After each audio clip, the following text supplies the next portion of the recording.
안녕하십니까, 김동민입니다.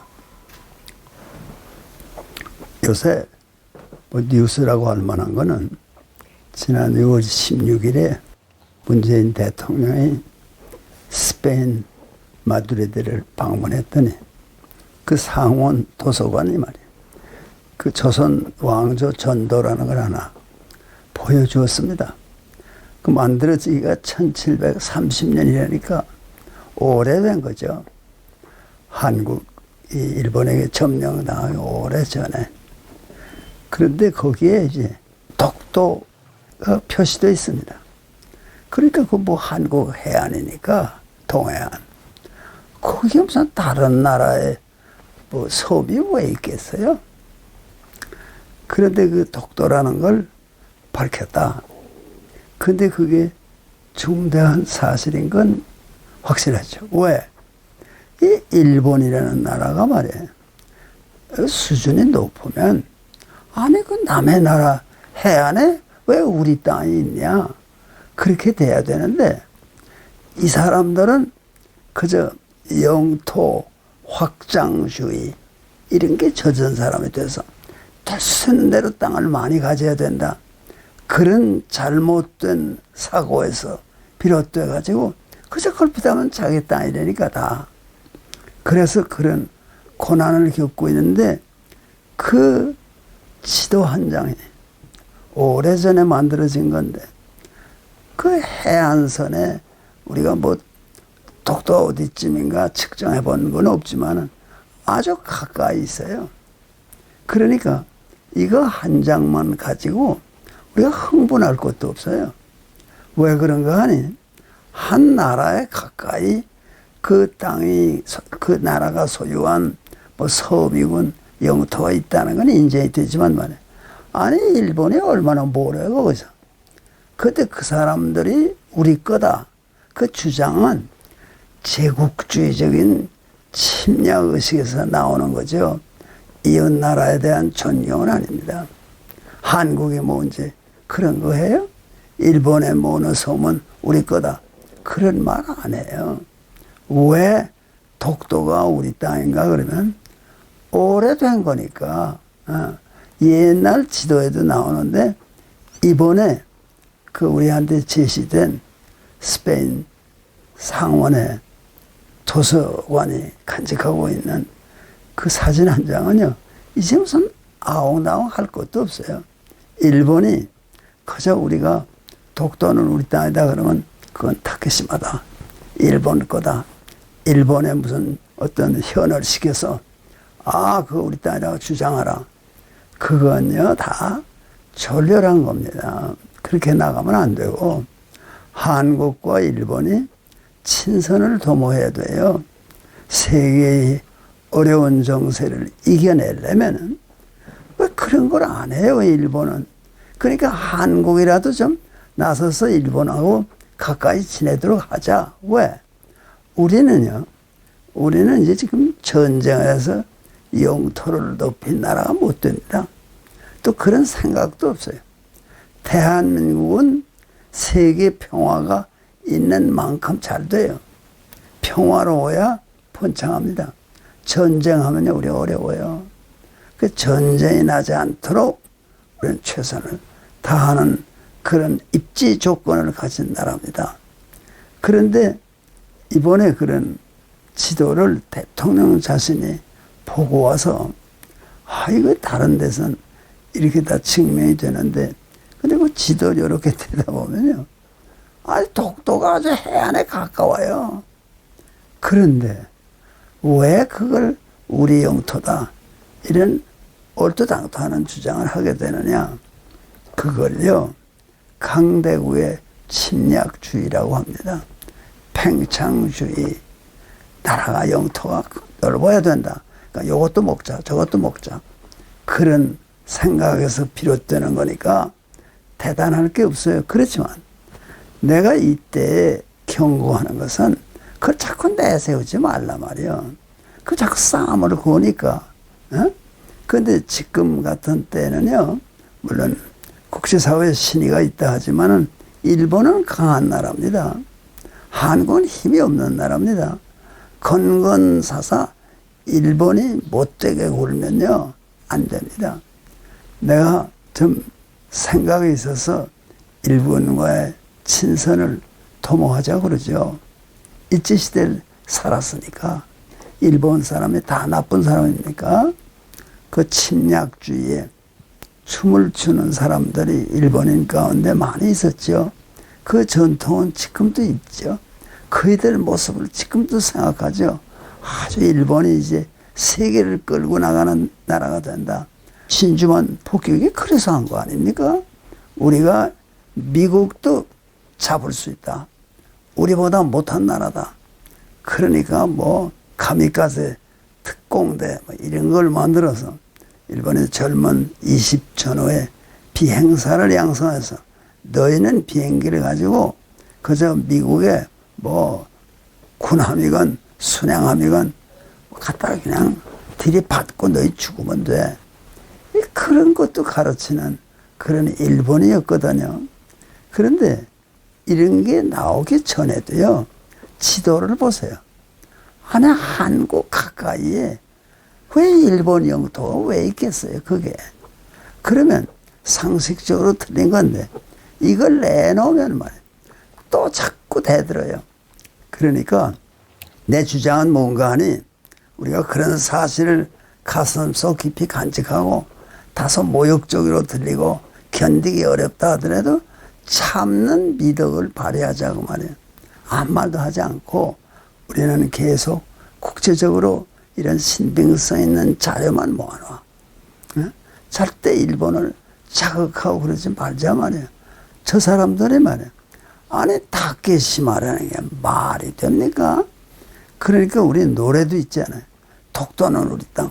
젊은 애들이 다 불렀어요 그때. 그 모르는 젊은이가 없었어요. 한동안은. 그래서 이제 독도라는 것이 한국 땅이다. 상식적으로 봐도 스페인에서 보여준 그 지도에 따라 봐도요. 그 당연히 독도가 한국 땅이지. 그게 일본에 가까이 있습니까? 근데 한국은 일본 땅을 놓고 그런 주장을 안 하는데 일본 같은 나라는 소위 침략주의, 세계를 제패하겠다. 다 자기 마음대로 요리하는 세계를 만들어 보겠다. 그런 잘못된 신념이 있어서 많은 사람을 괴롭혔습니다. 여러 집안의 젊은 아들들이 공연히 징병, 뭐 이런 학병 이렇게 끌려가서 많이 죽었습니다.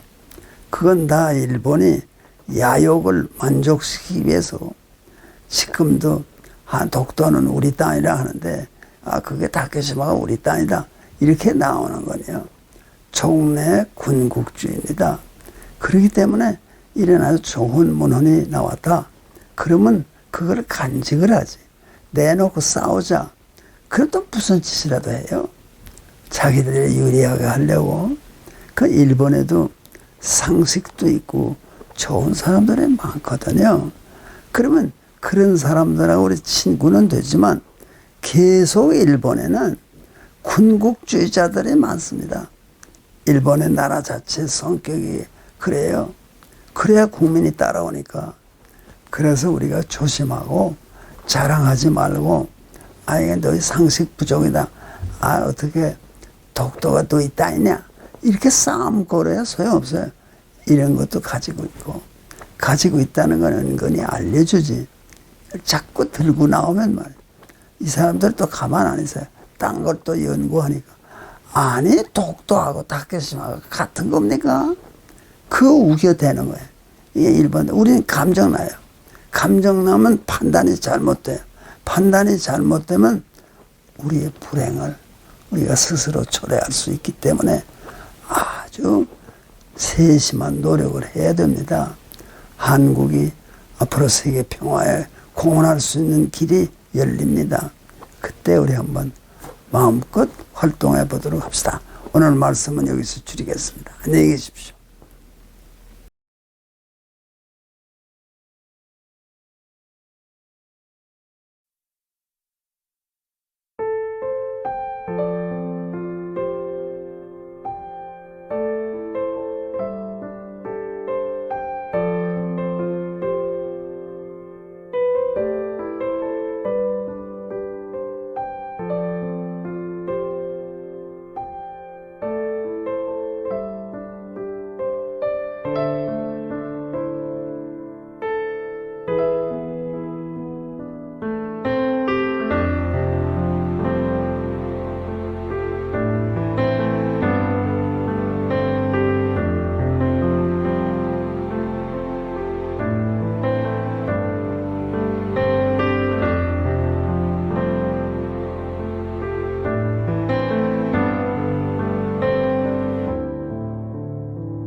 권력에 충성하면 영전, 국민에 충성하면 좌천 인사가 더 이상 반복되어서는 안 됩니다.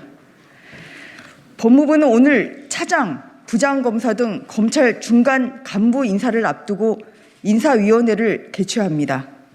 박범계 법무부 장관은 이번 검찰 인사에 대해 차장, 부장검사 90% 이상 바꿀 것이며 역대 최고 규모가 될 것이라고 공언한 바 있습니다.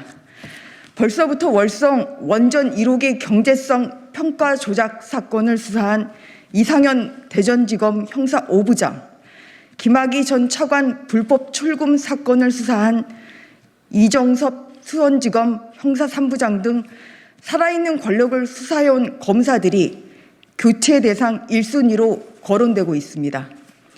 위 사건들과 관련해서 백운규 전 산자부 장관과 이광철 청와대 민정비서관 등에 대해 대검의 기소 의견으로 보고되었지만 아직 결론이 나지 않은 상태입니다. 이런 상황에서 수사팀이 교체되면 사건 처리가 늦어지고 결국 흐지부지될 가능성이 큽니다. 살아있는 권력 수사 무력화가 불보듯 뻔합니다. 이에 더해 최근 법무부는 검찰 직제 개편안을 마련하면서 검찰 인사를 통한 수사 통제 강화에도 나섰습니다. 문재인 정권 들어 권력에 충성하면 영전, 국민에 충성하면 좌천이라는 공식은 검찰 인사 때마다 확인되고 있습니다. 지난 6월 초 검찰 고위급 간부 인사에서도 이 공식이 어김없이 반복되었습니다.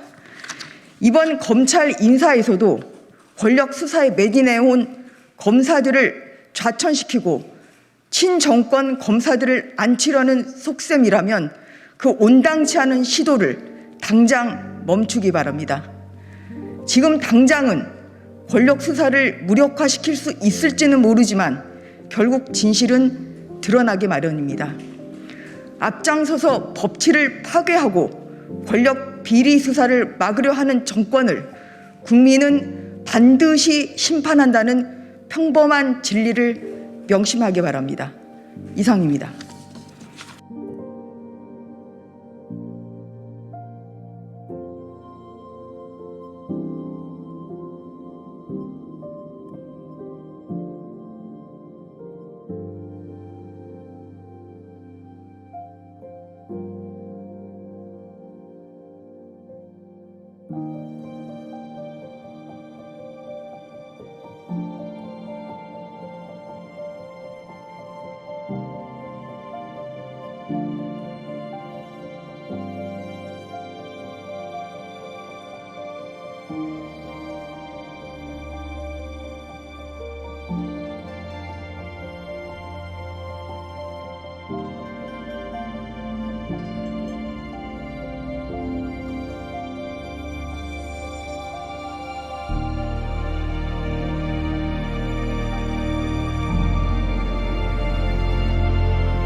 사랑하고 존경하는 국민 여러분, 김상희 국회 부의장님과 선배 동료 의원 여러분, 국무총리를 비롯한 국무위원 여러분, 부산 연제구 출신 국민의힘 이주환입니다.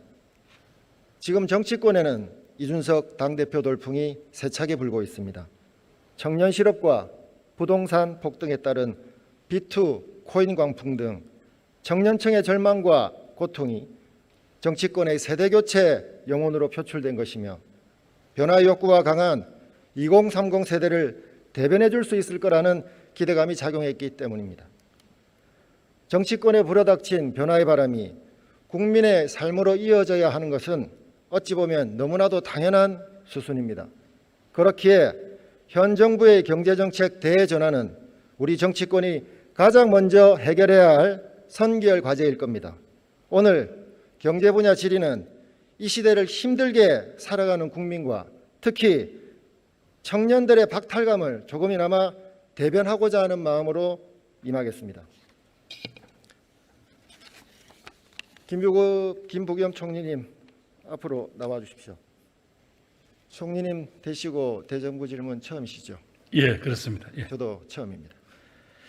문정부 4년간 이 대한민국은 국민들이 이 집 있는 사람과 집 없는 사람으로 나뉘었다고 합니다. 무주택자들은 극심한 자산 양극화에 허덕이면서 절망하는 신세가 되었습니다. 이 자리를 빌어 힘들어하는 국민들께 한 말씀 사과 말씀하실 의향은 없으신지요? 예, 뭐 국민 여러분들께 왜 저희들이 정책이 여러 가지 제대로 작동하지 못해서 부동산 가격 때문에 또 부동산의 이 폭등 때문에 많은 상처를 입으신 데 대해서는 그렇게 죄송한 마음입니다. 그러나 어떻게든 우리는 부동산을 점차 안정시켜 나가면서 그리고 내 집 마련의 꿈을 가지고 있는 그런 젊은이들 또 생애 최초 구입자들을 위한 다양한 여러 가지 정책들 그리고 또 내 집을 좀 더 업그레이드 시키려고 노력하시는 그런 보통 국민들의 그런 마음에 따른 여러 가지 공급 정책 등을 계속해서 준비해 나가겠습니다. 지금까지 여러분들 기대에 걸맞는 정도의 그런 부동산 정책에 대한 성공적인 모습을 보여드리지 못한 데 대해서 죄송하게 생각합니다.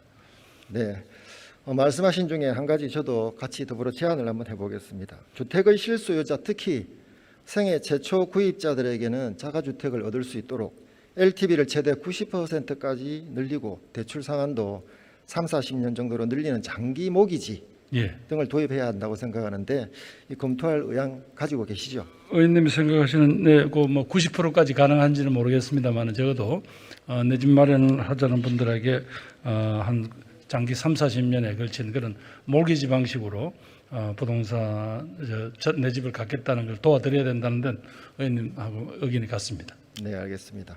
올해 1월부터 4월까지 초과 세수가 아까 총리님께서 35조 원 정도 된다고 말씀하셨죠. 초과 세수는 한 32조 되고요. 32조. 나머지 작년에 우리가 세계 잉여금하고 또 미집행 한 이런 예산 이런 게 합치면 한 35조쯤 되는 것 같습니다. 그런데 정부는 이 돈으로 재난지원금 등 2차 추경안을 편성한다는 방침인데 이 세수가 좀 많이 거쳤으면은 이 국가재정법을 볼 때도 이 돈풀 국리만 할 게 아니라 미래 세대의 부담을 줄이기 위해서라도 국채 상환해야 되는 거 아닙니까? 뭐 의원님도 알다시피 지금 코로나19라는 상황이 사실은 전시 상황 아닙니까? 이런 경우에 재정이 좀 적극적 역할을 해야 된다는 게 또 여러 요구가 있으니까 그러나 분명히 이 중에서 저희들이 흡족하지는 않겠지만 일부는 빚 갚는 데 쓰겠다는 약속을 드립니다. 그리고 어제도 말씀하셨고 오늘도 말씀하셨는데 빚도 갚고 손실도 충분히 지원하겠다는 말씀이신데요. 이 초과 세수로 이 전국 재난지원금 주고 또 어떻게 빚을 갚으며 충분한 지원하겠다면서 손실보상법 소급 적용을 왜 외면하고 계시죠? 의원님 한번 생각해 보십시오. 35조라고 하지만 그중에서 우선 지방으로 내려가야 돼. 교부금, 교육교부금 빼고 나면 또 쓸 수 있는 규모가 확 줄지 않습니까? 거기에다가 아까 의원님 말씀하신 대로 우선은 아까 손실보상의 방법을 어떻게 할 거냐의 문제입니다. 그것을 지금부터 어제도 그런 말씀드렸습니다만 한 집 한 집마다 작년 그 전해 매출이 얼마고 작년 한 해 얼마 손실이 났으니까 얼마를 가져가야 된다. 그중에서 경제 전체가 어려워졌기 때문에 갖는 부담은 얼마고 이걸 어떻게 다 계산해낼 수 지금 있겠습니까? 논의 중이니까 알겠습니다. 예, 그렇습니다. 그러나 이 국민들의 이 고통스러운 목소리를 우리는 반드시 들어야 됩니다. 네, 의원님들의 그런 어떤 목소리를 잘 알기 때문에 저희들도 조심스럽습니다. 예. 어제 22일 바로 어제입니다. 한국은행 보고서에 따르면 한국의 금융 상황이 2008년 금융위기 이후 가장 악화 상태에 있다고 보고를 했습니다. 보고 받으셨습니까? 아직까지 정확하게 못 받았습니다. 예. 한국은행 연내 기준금리 인상 기정사실화돼 있죠. 아직까지 조심스럽지만 한은은 조금 그런 뉘앙스를 몇 번 표시했습니다.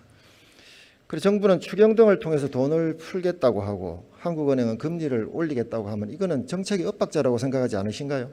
그래서 이제 한은이 그런 입장을 취하는 것까지는 이해한다고 하더라도 그것이 정책 전체 운용에서 보면 아마 재정당국하고 하는 사이에 조금 어느 정도 논의는 해봐야 되는 거 아닌가 싶습니다. 물론 한은의 1차적인 목표는 물가 안정과 또 뭐 우리 화폐의 가치를 이렇게 유지하는 것에 있겠지만 또 정부 입장에서는 재정 운용이라는 그것이 경제 운용이라는 또 다른 또 정책 목표가 있지 않습니까? 예. 지금 소비자 물가가 급등하고 있습니다. 또 사상 최대로 돈도 풀렸어요. 이 금리까지 인상이 되게 되면 한계 기업이나 이 가게가 도산할 우려도 있다고 생각하는데 어떻게 생각하십니까? 그렇기 때문에 의원님 조금 그렇게 막 금리가 인상하고 물가가 지금 하는 게 저희들은 조금 아직은 일시적인 요인이 있다 이렇게 보고 있습니다.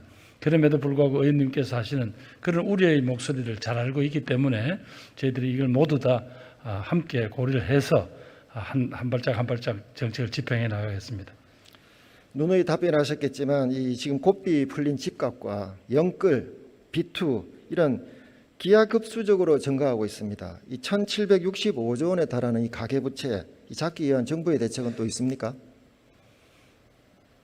하여튼 우선 부채 총량을 이렇게 관리하는 방식으로 해서 조금씩 이 어떤 가계 부채가 늘어나는 걸 우선 조금씩 줄여 나가겠습니다. 그리고 어떤 신규 대출을 함에 있어서 아까 조금 그런 부분에 대한 심사를 좀 강화하든지 해서 의원님 말씀드린 대로 자꾸 빚내서 빚이 자꾸 늘어나는 그런 상황은 악순환을 막아야 되지 않겠나 그런 생각입니다. 현 정권이 껴안고 있는 폭탄이 이것만이 아닙니다. 한두 가지가 아닙니다. 어쨌든 가계부채 폭탄이 언제 터질지는 모르겠지만은 선제적으로 이런 일이 발생하지 않도록 좀 잘 대처해 주시기 바랍니다. 의원님 터진다고 표현하시니까 제가 좀 놀랍니다. 그리고 또 국민도 혹시 놀라실지 모르니까 그걸 뭐 터진다고 하지 말고 또 악화되기 전에 조치를 하라고 이렇게 충고를 해주시면 저희들이 네, 잘 대처해 주시기 바랍니다. 예. 자, 우리 B2 이야기가 나왔으니까 이 빚을 내서 코인에 투자한다는 비트코인 광풍 들어보셨죠? 예. 왜 이런 현상이 생긴다고 보십니까? 얼마 전에 이제 TV 프로에서 고 세대들 인터뷰한 바에 따르면 달리 내 인생에 희망이 없기 때문에 내가 여기서 소위 여기서 내 인생의 성불을 본다 뭐 이런 심리다라는 걸 봤습니다. 참 부모 세대로서 가슴이 아프고 또 어찌 보면 등골이 오싹한 이야기죠. 예, 우리 자식들이 이런 고통 속에 있는데도 우리가 좋은 찬스를 못 만들어주고 있는 것이 오히려 그게 부끄럽고 죄송합니다. 저도 책임이 있다고 봅니다. 제가 보기엔 문재인 정부들의 일자리 부동산 정책 실패, 이것이 심각한 청년 취업난과 고용 불안정, 주택을 비롯한 주요 자산 가격 폭등에 정말 2030 세대들이 닥치다 보니까 이 경제적 좌절감 말씀하신 이 코주부라는데 코인, 주식, 부동산 을 코주부라고 합니다. 특히 이 코인이라는 위험 투자를 감소하게 되었다고 생각합니다. 자료 보시면 알겠지만 실제 올해 1분기 4대 가상자산 거래소 신규 가입자 2030 세대가 10명 중 6명이라고 합니다.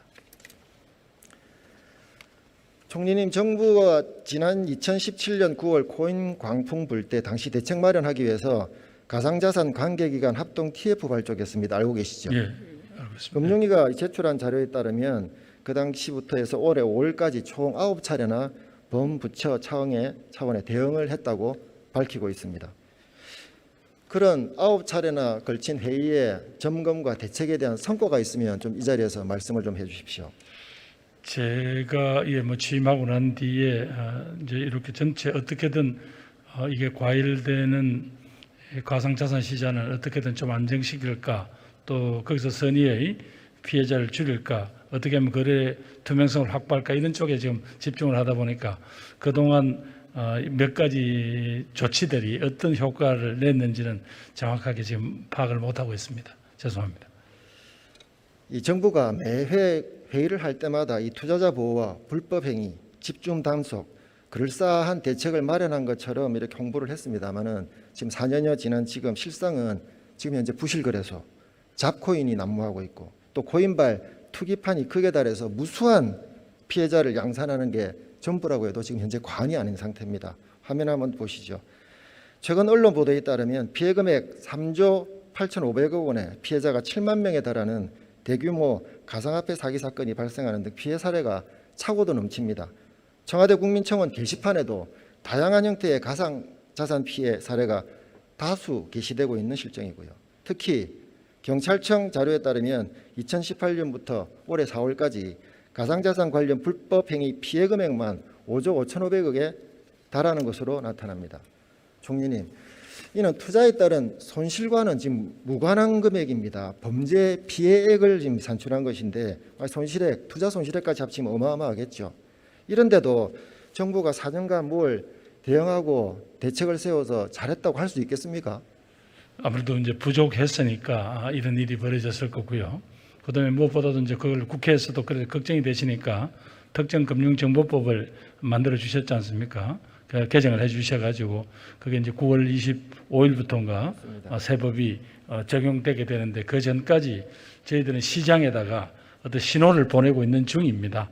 그래서 앞으로는 여러분들이 하는 이 거래 자체가 투명해야 되고 또 이제 말하자면 거래소 자체는 자기들 여러 가지 쟤들 책임 있는 거고 이런 제 사인을 보내서 의원님 말씀하신 대로 이런 선의의 피해자를 자꾸 줄여 나가는 것, 그것이 이제 지금 정부의 현재 정책 목표입니다. 예, 저도 동의합니다. 혹시 대통령께서 지난 4년간 네. 이 암호화폐, 가상자산 이런 관련해서 어떠한 메시지도 지금 낸 것 같지는 저 들어본 바가 없어요. 대통령께서 혹시 총리님이나 각 국무원 위원님들께 지시한 내용이 따로 있습니까? 아니 이제 이 젊은 세대를 중심으로 가상자산에 이렇게 여러 가지 열풍이 불고 있다. 그렇기 때문에 늘 주목하고 이걸 보고 가능한 피해자가 많이 발생하지 않도록 주의하라는 이런 말씀이 있었지만 구체적으로 이 가상자산 자체를 어떻게 하라 이런 말씀은 없으셨습니다. 그렇죠. 예. 총리님께서는 정확한 통계는 아니라 할지라도 이 가상자산 가입자하고 거래액이라든지 대강 어느 정도 파악하고 계십니까? 지금 요 자료 화면 띄워 보십시오. 5월 정부합동 대책 자료에 따르면 올해 4월 말 이 4대 가상자산 사업자 기준 가입자가 581만 명에 달한다 합니다. 물론 이 중복 포함입니다만 1거래 대금은 최대 22조 원까지 갔던 적이 있습니다. 주식시장에 버금간다고 할 정도죠. 제가 오늘 담당 국무위원이 아닌 총리님을 이 자리에 모신 이유가 있습니다. 현재 가상자산 시장은 언제든지 폭발할 수 있는 화약고 같은 존재라고 저는 생각을 합니다.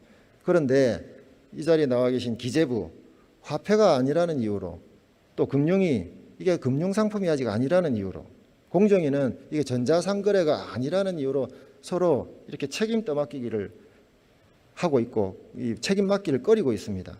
이 부처 간 핑퐁 게임을 벌이는 사이에 피해를 보는 건 누구겠습니까? 투자자요 국민인 것입니다. 그렇기에 국무조정 총괄 책임자가 총리님 아니시겠습니까? 이를 꼭 관장을 해야 할 의무가 있는 분이라고 생각하기에 오늘 이 자리에 모셨습니다. 의원님, 요거는 저희들이 정부 내에서 요게 이제 주무부처는 금융위원회를 정했습니다. 앞으로. 예.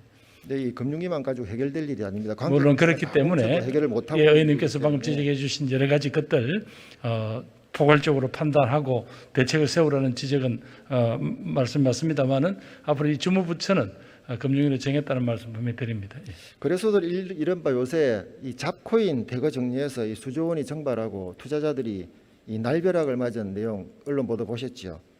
그리고 거래소의 일명 잡코인 정리에 따라서 현재까지 몇 개의 코인이 상폐가 되고 상장 폐지가 되고 손실 금액이나 투자자 수의 피해 내역이 파악된 게 있습니까? 금융위를 통해서?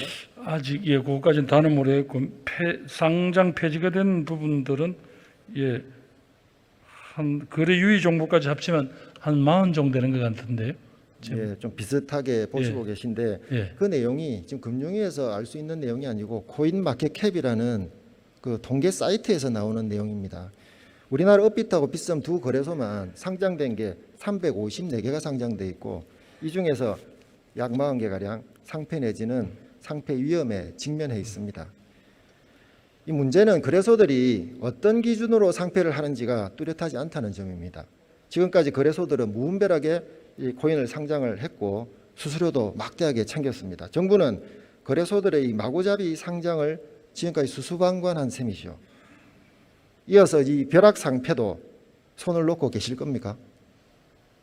갑자기 상폐하는 거 말입니다. 어떤 혹시라도 조금이라도 범죄 혐의라든가 혹은 예를 들면 이런 혐의가 있으면 그는 경찰청에서도 또 쳐다볼 수 있습니다. 들여다볼 수 있습니다. 네, 경찰청은 두 번째 문제고 사후의 문제고 정부가 이 가상자산 사업자 관리를 강화하게 되면 당연히 사업자들은 이런 부실 잡코인들 정리하려고 할 것이고 잡코인을 또 정리하려면 투자자들이 이어서 손해를 본다는 건 불보듯 뻔한 내용입니다. 예상할 수 있지 않습니까? 의원님, 그렇더라도 아까 말씀드린 대로 이렇게 혼란스러운 여기에다가 어떤 신호를 주지 않으면 정말 많은 사람들이 또 선의의 피해자가 생기지 않겠습니까? 의원님? 정부로서는 이제 일종의 사실은 이런 식으로 해서라도 지금 9월 달까지 어떻게 시장이 좀 어느 정도 좀 안정이 되도록 그렇게 하는 게 지금 정부가 해야 될 일인 것 같습니다. 그렇습니다. 정부 지금까지 손 놓고 있는 모양새에서 떠나서 정말로 이 방치해서는 안 될 것이고 결과적으로 정부가 이 피해를 나 몰라라고 방치해버리면 이 가상자산 투자자는 이 정부가 보호해야 할 국민으로 보지 않는다고 국민들 여깁니다. 이거는 정부가 취해야 될 올바른 태도가 아닙니다. 네, 그렇습니다. 우리 법은 위법한 행위인 도박을 하더라도 우리 사기 행위로부터 보호해주고 막아주지 않습니까? 하물며 불법도 아닌 가상자산 거래로 피해를 본 국민들 이 보호하지 않는다면 그 국가를 진정으로 국민을 위한 국가라고 생각할 수 있겠습니까, 장관님? 총리님. 그래도 워낙 이게 위험성이 많고 전 세계 많은 경제 전문가들이 이 이 가상자산의 여러 가지 어떤 허점들에 대해서 이야기를 하는데 거기에 대해서 얘기 들어오는 우리 특히 젊은 투자자들이 한 번쯤은 더 고민을 해 주시기를 요청드리는 건 그것도 또 정부의 역할이라고 생각합니다. 물론 투자는 자기 책임에서 하는 거죠. 근데 그 투자에 대한 피해가 아니라 이 범죄에 대한 피해는 예, 그건 정부에서 저희들이 보호를 해야 된다고 보고요. 예, 예. 9월 24일부터 이 거래소 신고 제도가 시행되죠. 네, 그렇습니다. 그럼 과연 200개 넘는 이 사업소들이 몇 개나 살아남을까요? 저희들이 아직까지 뭐 이렇게 그걸 할 수는 없습니다만 지금 현재 ISMS 인증을 받은 데가 지금 20개 사니까요. 그래도 뭐 한 그 정도 언저리 정도에서는 신고를 하지 않겠나 싶습니다. 예. 그러니까 이게 나머지는 지금 큰 문제로 지금 준비가 되어 있는 화약고라고 제가 말씀을 드린 겁니다. 정부가 지금처럼 손을 놓고 있다면 이 거래소들이 깜깜이 상패, 기습 상패, 또다시 이 투자자들이 피해를 보게 됩니다. 이제라도 이 주식시장에 준하는 표준화된 상장과 이 폐지, 이 상패 기준을 마련해서 혼선을 최소화해야 된다고 저는 생각을 하거든요. 어떻습니까? 의원님, 그래서 이제 그게 조심스럽지 않습니까? 이제 아직 각 나라마다 이 가상자산을 다루는 태도가 이제 달라지는데 하여튼 이 문제에 대해서 아주 조금 제가 전문적인 지식이 부족하지 않습니까? 그래서 혹시 필요하시면 금융위원장 오늘 출석을 하셨습니다. 그래서 금융위원장한테 그런 데 대한 좀 방안을 질문하시면 어떻겠습니까? 제가 알고 있는 정도는 여기까지입니다. 더 고민을 해봐야 될 것이 있겠습니다만, 네. 이 과세 문제에 대해서 한번 질의를 좀 드리겠습니다. 네. 내년 1월 1일부터 이게 가상자산이 이 금융상품이 아니므로 보호할 수 없다고 하면서도 과세를 지금 하려고 해요. 250만 원 이상의 이익의 20% 맞죠? 예. 그 입장에는 변화가 없으신가요? 의원님, 이 가상자산이 갖는 그런 어떤 뭐 위험성이라든가 이런 부분에도 불구하고 대한민국 국민들은 누구나 소득이 있는 곳에 세금이 있습니다. 그거는 지금까지 우리가 지켜온 과세의 원칙 아닙니까? 그래서 여기에 참여하고 있는 젊은이들도 어떤 내가 가상자산을 내가 거래할 때는 그 위험에 대해서 나를 보호하지 않더니 내가 어렵게 해서 내가 돈을 벌었는데 이걸 세금을 안 내면 어떡합니까? 그러면 저는 요즘에 있어서는 조금 더 보호해주지 않는데 왜 세금 거두느냐라는 말씀은 그건 좀 아닌 것 같습니다. 이 문제에 대해서는 한 번 더 고민을 하시면 이 나라에 있는 사람 치고 소득이 생기면 세금을 거둬내는 거죠. 그건 뭐 저는 조금 그분들도 그냥 억울하다, 화가 난다라고 하실 게 아니라 이걸 한 번 더 생각을 해 주십사고 요청드립니다. 제가 이런 비유를 드리면 좀 어떠실란가 모르겠지만 말씀하십시오. 예. 하다못해 깡패도 이 자리를 보존해 준다고 하면서 명목으로 자리세 뜯어갑니다. 그런데 정부가 가상자산 투자자를 보호할 수 있는 대상으로 인정하지 않고 그냥 단순히 세금 부과 대상으로만 여기고 있기 때문에 이 국민들이 오해하고 분노하고 있는 겁니다. 그러니까 의원님, 금년제 9월 달부터는 이제 아까 어느 정도의 투명성과 어느 정도의 보호 장치를 마련하지 않았습니까? 최소한도. 정부는 소득이 있는 곳에 세금을 매겨야 된다는 말을 하기 이전에 보호 없는 가세는 공정하지 않다는 말부터 좀 새겨드려야 될 겁니다. 아니 이제 그분들이 어떤 마음이다 하는 거는 저도 뭐 잘 알고 있습니다만 그럼에도 불구하고 그분들께서 세금이라는 거는 무슨 뭐 크게 말하자면 무슨 누가 내는 겁니까? 세금은 우리 국민이 내는 겁니다. 그 국민들은 어디선가 소득이 있으면 참 어떻게 용케 알았다 싶을 만큼 다 세금을 내지 않습니까? 심지어 의원님이나 제가 어디 가서 무슨 조그마한 강연을 해서 그 수고비를 받아도 다 세금을 내지 않습니까? 그런 차원에서 생각해 보신다면 이분들이 거래하던 이익에 대해서 세금을 내는 것은 그 정도는 감내해 주셔야 되는 거 아닌가 싶습니다. 충분히 이해합니다. 그런데 지금 상황으로는 안 된다는 거죠. 그분들의 1년 정도 유예하는 것에 어째 생각하십니까? 그분들의 정서적으로 아직은 받아들이기 힘들다까지는 의원님 저도 알고 있습니다. 내가 방금 조금 전에 질문 1년간 유예. 그 문제는 지금 이 자리에서 답변 드리는 건 적절치 않은 것 같습니다. 현재로서는 정부 입장을 변화시킬 아직은 그런 입장이 아닙니다. 지금 입법 발의가 되어 있습니다. 1년 유예하는 관심 있게 봐주시고 국회에서 결정을 하시면 뭐 저희들 예, 들어가셔서 네. 들어도 좋습니다. 존경하는 국민 여러분, 국가의 100년 대계를 고민하고 이끌어야 할 문 대통령이 지난 4년간 도대체 뭘 했는지 묻지 않을 수 없었습니다. 문 대통령은 지도자를 잘못 뽑으면 국민이 불행해진다는 것을 다시금 확인시켜 주었습니다. 현 정권의 경제정책은 한마디로 문제다, 무식하다, 무능하다, 무대뽀다라고 외친 한 자영업자의 외침이 큰 울림을 줄 정도입니다. 이제 1년 남았습니다. 이제라도 대통령께서는 취업하기 힘들다는 청년들의 절망, 장보기 무섭다는 주부들의 외침, 기업하기 힘들다는 중소기업의 절규, 가게 운영하기 힘들다는 소상공인들의 비명에 제발 귀 좀 기울여 주시기 바랍니다. 경청해 주셔서 감사합니다.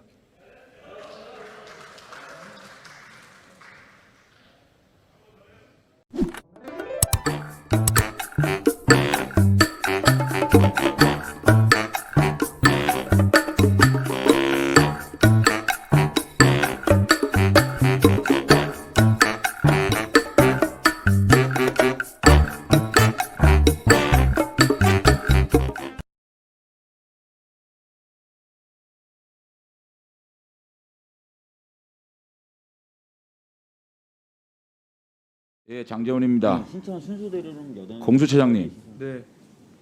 왜 그러세요? 요즘 왜 그러고 있어요? 예. 제가 공수처 만들어지고 처장이 법사위에 몇 번 오셨는데 법사위에 대해서 공수처에 대해서 전혀 제가 현안 일을 안 했어요. 세팅도 해야 되고 준비도 해야 되고 그렇기 때문에 시간을 드리는 게 맞다 생각하고 질문을 안 했어요.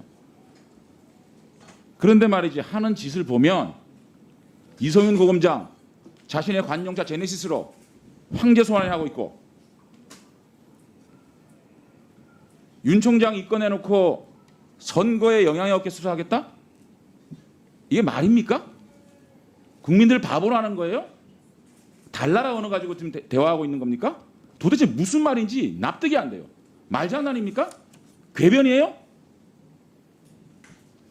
이렇게 장난친다고 대선에 영향을 미칠 수도 없겠지만 공수처가 이렇게 허접한 칼을 가지고 칼을 거꾸로 잡고 자신들 손만 다치는 거 아셔야 됩니다. 왜 이러고 있는 거예요? 입건 자체가 영향 주는 거 아닙니까? 제가 혐의가 분명히 있으면 수사하지 말라는 얘기가 아닙니다. 이거는 누가 생각해도 누가 봐도 입건 정치예요. 보십시오. 이 사건에 대해서. 옵티머스 사건 고발 대상 자체가 안 됩니다. 중앙지검의 형사 7부장 자신이 아주 긴 장문의 그 글로 이것은 전결 사안이다. 그러면 형사 7부장 소환해가지고 조사하면 나오겠습니까?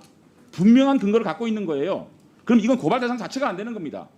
중앙지검장으로서 이 사건을 알 수가 없는 거예요. 전결 사건이에요. 그 다음에 한명수 모해 위증 이거는요 법무부 검사징계위원회 무혐의 판결이 난 사건이에요. 자 그러면 공수처법에 따르면은 이 내사를 해야 되는 겁니다. 맞죠? 사실상 기초조사를 해야 되는 거 아닙니까? 아닙니까? 예, 아까 지금 조순현 의원님 자 그 법을 만든 이유가 뭡니까? 고위공직자에 대해서 입건을 신중하게 해서 쓸데없는 논란을 없애자는 취지 아닙니까?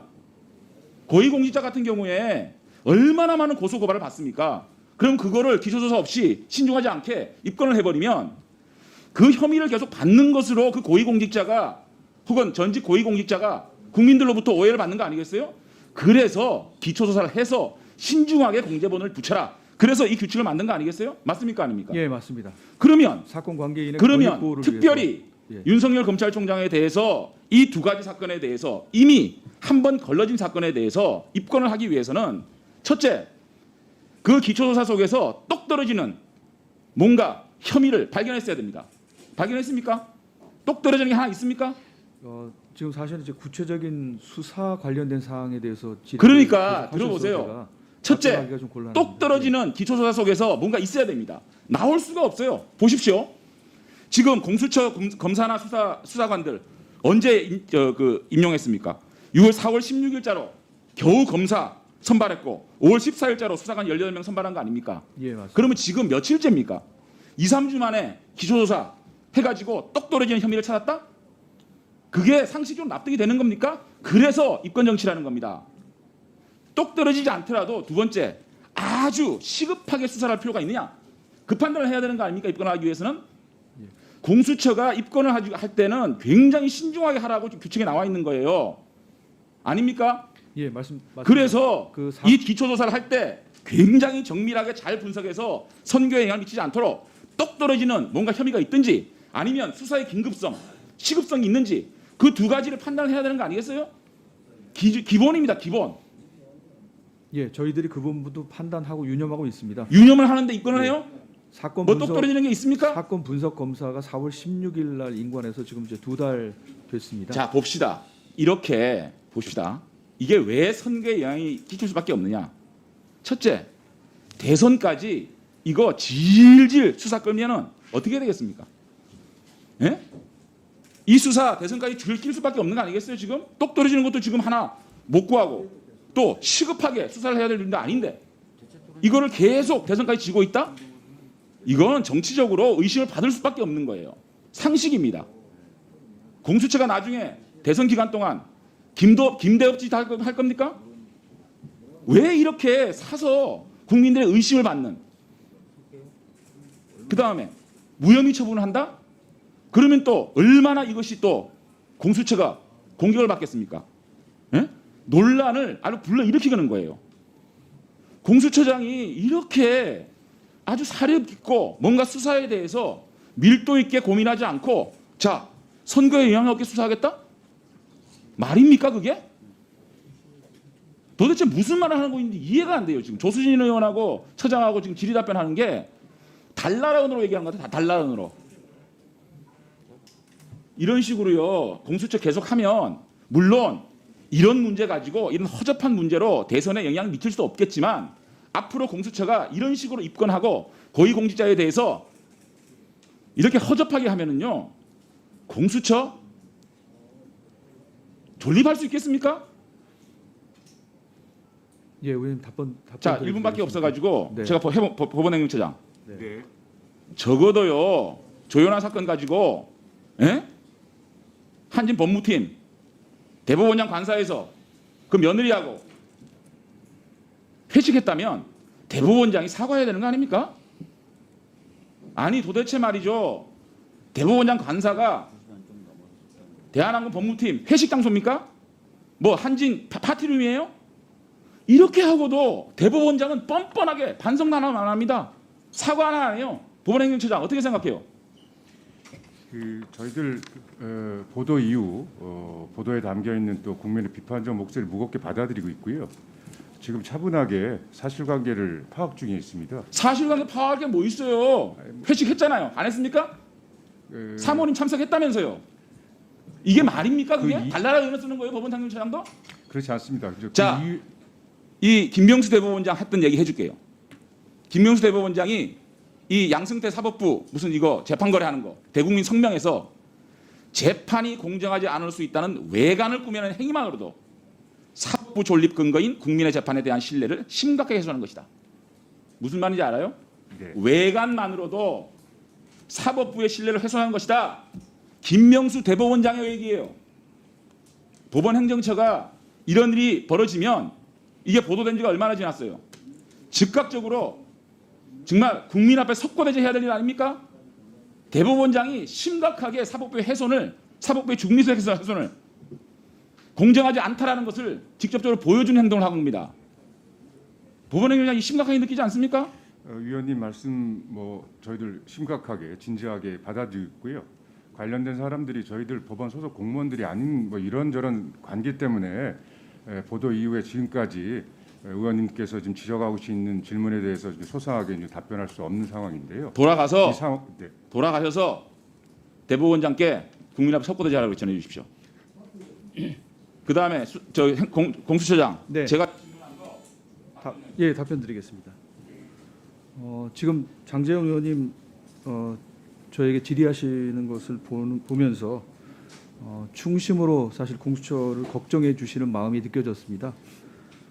그래서 제가 말씀을 드리자면 제가 법사위 이 위원 지금 이제 법사위원 이 지금 사무실 여기 와서 항상 느끼는 건데요. 지금 이제 벽에 있는 다산 정약용의 이제 흠음 신서 그 흠음의 의미 삼가고 또 삼간다는 의미를 이 방에 오면 항상 기억을 하고 있습니다.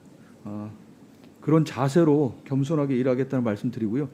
말씀하신 거 유념해서 그리고 제가 이제 아까 그 얘기도 나왔습니다만은 그 지금 서울고검장 그 면담 조사 과정에서 관용차 제공했던 문제 신중하게 또 무겁게 처신했어야 되는데 그러지 못한 점에 대해서 다시 한번 송구하다는 말씀드리고요. 그리고 구체적인 사건에 대해서 그 수사의 당부에 대해서 말씀하시는 것은 수사기관으로서 뭐라고 말씀드리기가 곤란한 사항이고요.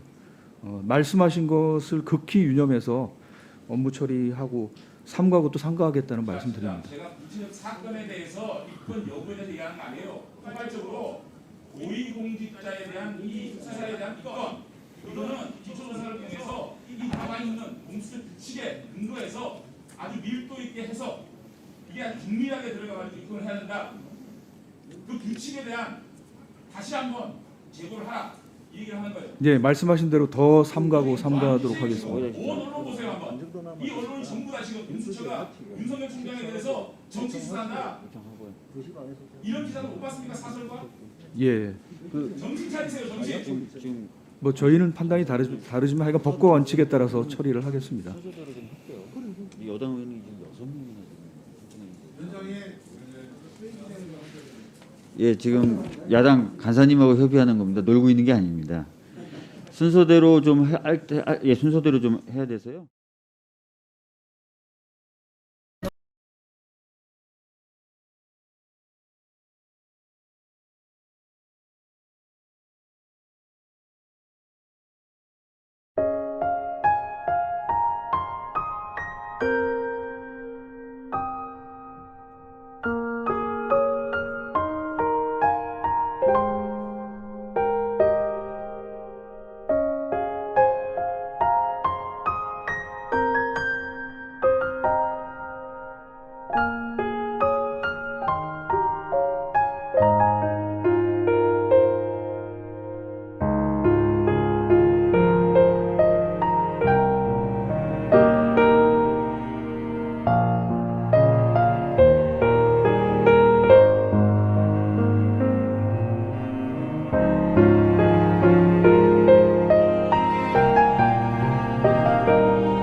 올해 3월 처음 보도되었던 강원도 태백경찰서 성폭력 사건에 경찰청이 진상조사에 나선 결과 2년간 연루된 경찰관이 총 16명이나 된다는 충격적인 결과가 나왔습니다. 오랜 시간 고통 속에 홀로 싸워온 피해자에게 깊은 위로를 보냅니다. 정의당은 피해자가 조금이나마 일상을 회복하는 데 보탬이 될 수 있도록 최선을 다하겠습니다. 해당 사건은 태백경찰서에서 발생한 조직적 성폭력 사건이자 2차 가해 사건입니다. 가해는 지속적이고 조직적이었으며 직장협의회가 나서 가해자를 두둔하기도 했습니다. 결국 경찰청은 태백경찰서에 기관 경고를 내렸습니다. 그런데 정작 성희롱 사건 발생 이후 가해자 징계와 피해자와의 분리 조치 등을 제대로 하지 않았던 박모 전임 경찰청장은 경고와 지휘 책임을 묻는 문책성 전보에 그쳤습니다. 전형적인 솜방망이 처벌입니다. 더군다나 박 전임 청장은 2019년 5월 한동안 언론을 뜨겁게 해자했던 경찰청장급 승진 대상자급 성평등 교육에 반발해 큰 물의를 일으켰던 인물 중 한 사람입니다. 2019년 당시 민감용 경찰청장은 불쾌하고 무례한 수강생들의 행동이 있었던 것 같다며 재발 방지를 직접 약속하고 사건은 일단락되었습니다. 하지만 당시 여성단체와 정의당은 승진이 이대로 이뤄지는 것에 분명한 반대 의사를 표명했습니다. 당시 정의당 박인숙 여성위원장은 승진의 대상이 될 수 없다면서 경찰 공공기관이 성평등 관련 소양과 자질을 갖춰야 공적 역할을 수행할 수 있다고 판단해 교육을 실시하는 것인 만큼 그 취지와 목적에 맞게 사건을 처리해야 한다고 강조했습니다. 그럼에도 불구하고 승진은 그대로 진행되었고 결국 2020년 태백경찰서에 부임한 박모 서장은 대형 사고를 일으킨 격이 되었습니다. 경찰청은 박모 서장에 대한 징계 여부를 재심의해야 합니다. 그리고 정부 인사혁신처는 현재 승진 대상 공무원 필수 교육의 경우에는 이수하지 않으면 승진자 명단에서 뺀다고 합니다. 경찰청도 이와 마찬가지로 이번 사건을 반면교사로 삼아 관련 제도를 시급히 정비하길 촉구합니다.